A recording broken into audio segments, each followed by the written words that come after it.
అందరికీ నమస్కారం. శ్రీ అపరాజిత వంటిల్లు స్వాగతం. నేను మీ భవాని. ఈరోజు వీడియో సేమియా కేసరి చేస్తున్నా. చాలా బాగుంటుంది. నేను చెప్పిన కొలతలతో నీళ్ళవి తీసుకుని సేమియా కేసరి చేయండి. చాలా బాగుంటుంది. దేవుడికి ప్రసాదంగా అయినా మనకి విడిగా ఏమన్నా తినాలనిపించినప్పుడు అప్పటికప్పుడు తొందరగా అయిపోతుంది. ఇలా చేసుకోండి. ఒక మాట, మన ఛానల్ ఫస్ట్ టైం చూస్తున్నారా? సబ్స్క్రైబ్ చేయండి, లైక్ చేయండి, షేర్ చేయండి. నచ్చిందా వీడియో? కామెంట్ చెప్పండి. రండి ఇప్పుడు వీడియోలోకి వెళ్దాం. సేమియా ఒక కప్పు తీసుకోండి. అలా కప్పులోకి సేమియాని నిండా తీసుకోండి, ఖాళీ లేకుండా. అలా తీసుకుంటే చక్కగా నీళ్లు కొలుసుకుంటే కరెక్ట్గా సేమియా బాగా కేసరి బాగా వస్తుంది.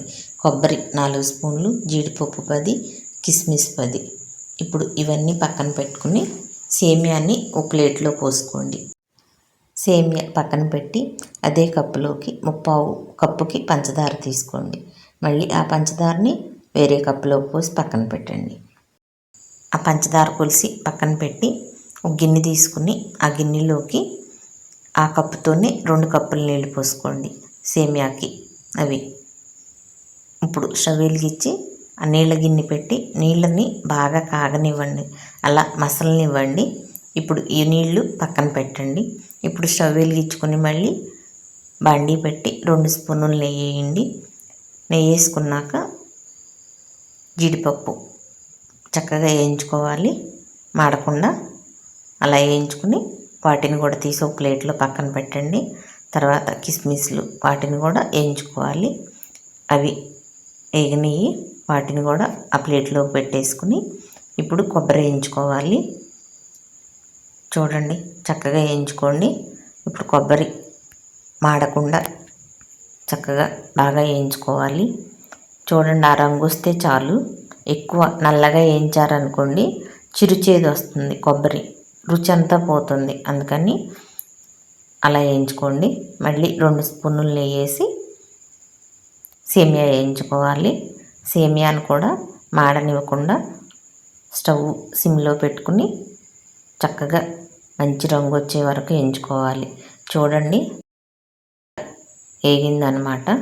ఇప్పుడు ఇందాక కాసి పెట్టాం కదా నీళ్ళు, ఆ నీళ్ళు పోసుకోవాలి. స్టవ్ని మాత్రం సిమ్లోనే ఉంచండి. సెగ ఎక్కువ పెట్టారనుకోండి నీళ్ళన్నీ ఆవిరైపోతాయి, తొందరగా అయిపోతాయి అన్నమాట.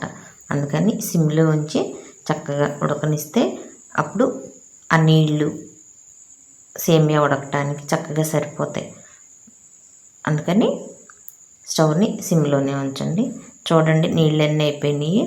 ఇప్పుడు ఒకసారి సేమియా ఉడికిందేమో చూసుకోండి. చక్కగా ఉడికింది సేమియా. ఇక పంచదార వేసుకోవాలి. పంచదార వేసుకుని కలుపుకోండి. కలిపితే మళ్ళీ నీరెళ్ళి అయిపోతుంది. ఆ నీరు ఉడకాలి. నీరంతా ఉడికితే పంచదార పాకమల్లే మిగులుతుంది. ఆ పాకాన్ని జిగురు పాకం వచ్చేదాకా ఉడకనివ్వకూడదు. సేమియాని పాకం రావాలంతే. ఇప్పుడు కొంచెం ఫుడ్ కలర్ వేసాను, అది మీకు నచ్చితే వేసుకోండి, లేకపోతే వదిలేయండి. యాలకుల పొడి కూడా వేసి కలుపుకోవాలి. ఫుడ్ కలరు నేను వీడియో కోసమని కొంచెం వేసాను. మనం ఇంట్లో చేసుకున్నాం అనుకోండి ఫుడ్ కలర్ వేయకండి. చక్కగా ఒట్టిగా చేసుకుంటే చాలా బాగుంటుంది. దాంతో రుచి ఏమీ రాదు, చూడటానికి బాగోవటం తప్పితే అంతే. ఇప్పుడు ఇక కొబ్బరి, జీడిపప్పు, కిస్మిస్ అన్నీ వేసుకుని కలుపుకోవాలి. చూడండి, నీరంతా అయిపోయింది. ఇప్పుడు పంచదార పాకందే అదంతా ఉండ నీరంతా. ఇంకా ఎక్కువసేపు ఉడకనివ్వకూడదు. అయిపోయిందన్నమాట. ఇప్పుడు స్టవ్ కట్టేస్తున్నాను. ఎక్కువ ఉడికితే ఏమవుతుందంటే జిగురు పాకం మళ్ళీ వచ్చి సేమియా బాగోదు. ఇప్పుడు 2 స్పూన్లు నెయ్యి వేస్తున్నా. వేసి కలపండి. కలిపినాక ఒక 10 నిమిషాలు పక్కన పెట్టండి. అప్పుడు ఆ పంచదార పాకమంతా చక్కగా సేమియా పీల్చుకుని చాలా బాగుంటుంది. ఇక పక్కన పెడుతున్నాను. 10 నిమిషాల తర్వాత చూడండి, ఇందాక పాకం అదంతా ఉంది కదా, ఎగిరిపోయింది అదంతా. అందుకని అలా కట్టేసుకోవాలి. అదొక్కటి గుర్తుపెట్టుకోండి.